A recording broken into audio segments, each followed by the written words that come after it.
بسم الله الرحمن الرحیم. الدرس الأول، درس اول از کتاب تعلیم زبان عربی.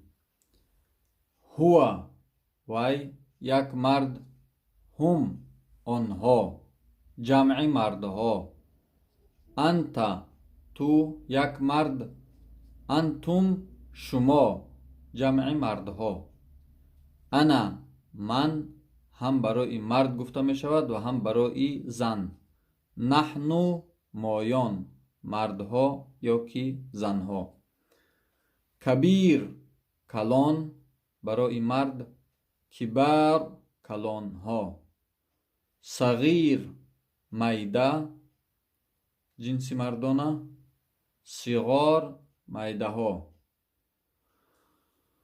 هو کبیر وی کلان است، هم کبار آنها کلان هستند، انت صغیر تو میده هستی، انتم صغار شما میده هستید، انا کبیر من کلان هستم، نحن کبار ما کلان هستیم، هو صغیر وی میده است، هم صغار آنها میده هستند، انت کبیر تو کلان هستی، انتم کبار شما کلان هستید، انا صغیر من میده هستم،